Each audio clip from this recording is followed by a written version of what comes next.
halkan fadhiya iyo kuwa badan insha Allah haduu Ilaahay yiraahdo aan u tababari doono inay noqdaan booliis isla markaasna la dagaalama qolooyinka nabadiidka ah oo khawaarijta ah oo ummadena leysay baaqi aan ummadda Soomaaliyeed u soo diray 14 Oktoobar dibkii dhacay xasuuqii ummadena loo geystay 400 dad gaaraya oo aan waxba galabsan lagu laayay 400 kale iyo in ka badanna lagu dhaawacay xasuuqaas dhacay darteed waxay keentay ummadda Soomaaliyeed in ay midoobaan inay u midoobaan cadawgaas khawaarijta ah musiibadaas waxay keentay inaan u midoowno oo aan fadhiga ka kacno oo aan u istaagno in aan difaacno dadkeena dalkeena iyo diinteena baaqaas aan diray waxaan u diray culumadeena waxaan u diray hooyooyinka iyo gabdhaheena Soomaaliyeed waxaan u diray dhalinyarada saddexdaba maanta waxaan sheegayaa inaad ka jawaabteen ilaahayna waxaan ka rajaynaynaa inay hawsha aad bilowdeen oo u istaagteen inay noogu dhamaato guul degdeg ah haduu Ilaahay yiraahdo culumadeenu waa taad ogtihiin maalintii arintaasi dhacday iyo maanta sida ay uga hadlaan ay ummadda u wacyigeliyaan ay u sheegaan oo dadka ugu macneeyaan diinteena wanaagsan qolooyinkaas khawaarijta ah oo ajnabiga wadata oo u timid Soomaaliya inay gabbaad ka dhigtaan oo dalkeena ka dhigaan bahalgaleen magaaladan caasimadda ah oo qurxoon oo dadka wanaagsan ay joogaan maalin walba barqacad habeen maalin ay ku xasuuqaan dadan waxba galabsan culumadeenu waa ku mahadsan yihiin hawsha ay qabteen inay dadka ku baraarujinayaan qof walba oo Soomaali inuu istaago oo diintiisa difaacdo maxaa yeelay dadkan waa ognahay inaysan ahayn dad islaamku ma ogola dad aan waxba galabsan la xasuuqo islaamku ma ogola in la laayo dad shacab ah islaamku ma ogola islaamku waa diin wanaagsan oo nabadeed waa diin horumar waa diin xadaarad leh waa diin dulqaad badan macnaheedu waxay tahay marka culumadeenu waxay u istaageen inay dadka u sharxaan dadkaasi waxay u dagaalayaan inaysan ahayn diin inay yihiin mujrimiin inay yihiin dad aan naxaynin inay yihiin dadkooda loo soo diray oo ay wataan qolooyin yar oo ajnabi ah oo ku noolaan waayay wadamadoodii gabdhaha Soomaaliyeed waa ognahay taariikhda ay ku leeyihiin dalkan laga soo bilaabo SYL-kii dhaqdhaqaaqaas wadaniyeed ee ahaa SYL ma guulaysateen guulna lama gaari lahayn haddaysan jireen gabdhihii Soomaaliyeed oo dahabkoodii iyo dhiigoodii u huray ma la guulaysteen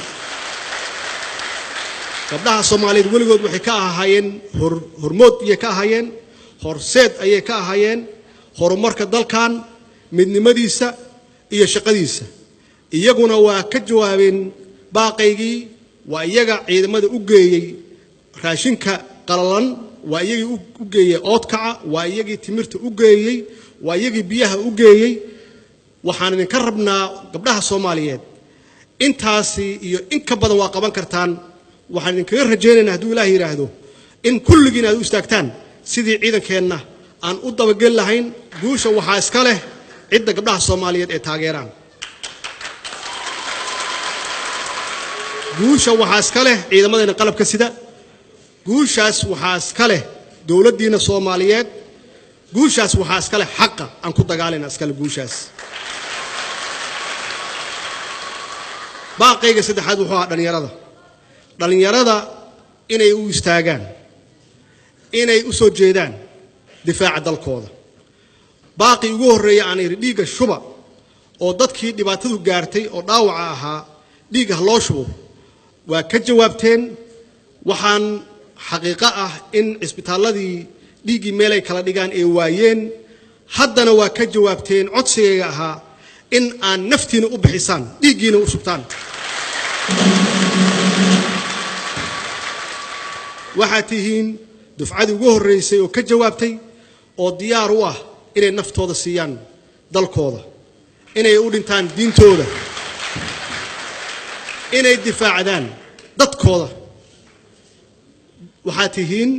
runtii mustaqbalka Soomaaliyeed ayaa tihiin wadan walba oo dib gala wadan walba oo la soo gudboonaada xaaladahan oo kale mar walba wuxuu ku noqdaa dhalinyaradiisa waxa badbaadiyay dhalinyaradiisa haddana waxaan hubaa Ilaahay inuu idin garab taagan yahay Ilaahay inuu gacan idin siinaayo Ilaahay inuu idin la jiro inaad xaq ku dagaalaysaan oo aad ka adkaanaysaan qolooyinkan khawaarijta ah oo aan Ilaahay ka baqaynin Soomaaliland aanu naxayn dhalinyaro waxaan idin sheegayaa jiilka soo socda inay idinka hayn doonaan abaal jiilka soo socda inaad wax uga tageysaan sida annaga SYL ee wax nooga tagtay jiilba jiilka ka dambeeya yaa la rabaa inuu u falo jidka u falo maanta ummadda Soomaaliyeed idinka idin sugaysaa hooyooyinkiin walaalihiin shacabka Soomaaliyeed waxay u fadhiyaan ama idinka sugayaan inaad difaacdaan waxaan hubaa niyadda wanaagsan aad haysaan iyo sida idinkoo lidin khasbin aad u timaadeen oo mutadawac u tihiin oo aad diyaar u tihiin waxaan hubaa shakinu si iga jirin inaad guuleysanaysaan Ilaahina idin guuleynayo insha Allah annaga dawlad ahaan waa naga go'an tahay dalkan inuu nabad noqdo annagu Ilaahay ka sharayna dalkan inuu nabad noqdo oo caalamka uu la tartamo waa naga go'an tahay wax noo diiday ma jiraan in caruurteennu ay subaxdii iskool u aadaan iyo waalidkooda iska baqeen inay nabad ku soo noqdaan wax noo diiday ma laha caruurteena inay iskool dhigtaan oo dhameeyaan oo shaqooyin helaan oo nolol fiican ka samaystaan meeshan iyagoonan ka cararin qolooyinkan khawaarijta uga cararin dalka wax naga hortaagan ma jirto waxa naga hortaagan oo kaliya inaan la imaano niyadeeda inaan la imaano waxa weeye inaan la imaano geesinimadeeda inaan la imaano diinteenni suubanayd inaan u dagaalno oo aan u istaagno wax kale naga hor istaagan ma jirto annagu diyaar waxaan idin la nahay wax alla wixii aad u baahan tihiin wax alla wixii aan ku guuleysan karno wax alla wadankan aan nabad uga dhigi karno wax alla wadankan aan horumar ku gelin karno inaan sameeyno waa naga go'an tahay idinkana waxaan hubaa inay idinka go'an tahay inaad dalkan aad naftiina u hurtaan intaas haddaan isla qaadanno oo intaas haddaan ku ballanno Soomaaliya waxay la tartamaysaa wadamada Yurub yaa la tartamaysaa Afrika xitaa ma aha maxaa yeelay annagu waxaan nahay dad isku mid ah waxaan nahay dad isku diin ah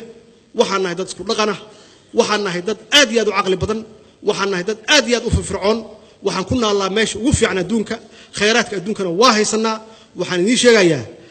in ummado kale inoo imaanayaan inoo soo shaqo raadsanayaan haddaan isku raacno dalkaasi inaan badbaadsanno dalkan inaan nabad ka dhigno annagu qaybteena waa ka soo baxeenaa dawlad ahaan wax alla waxa u baahan tihiin waa idin la garab istaageynaa wax alla wixii karaankeenna idinka hakranmayno idinkana waxaan idinka rabnaa tababarka markaad dhammaysataan oo aad dadka dhex gashaan kaliya ma aha inaad la dagaashaan oo aad ka adkaataan cadowga ma aha waxaan idinka rabaa dadka Soomaaliyeed inaad u naxariisataan in lidinku faano oo astaan fiican qaranka u noqotaan oo qofka dhibaataysan garbaha qabataan oo gabdhaha u gargaartaan oo dadka si adaab leh oo akhlaaq leh oo islaamnimo ah aad ula hadashaan aad uga dhaadhicisaan waxaad ka shaqeynaysaa inay tahay dantooda oo aan dadkii la dhibin ilaa dadka adiga u ah xoog adiga ku fiirsanayaan inay kala saaraan ina u tahay adiga qofkii u naxariisanay ina u tihiin dadkii u naxariisanay saas haddaan sameeyno shacabkeenna waa hananaynaa dalkeenna waa u adeegaynaa dalkiina waa difaacaysaan insha Allah wa salaamu alaykum wa rahmatullahi wa barakatuh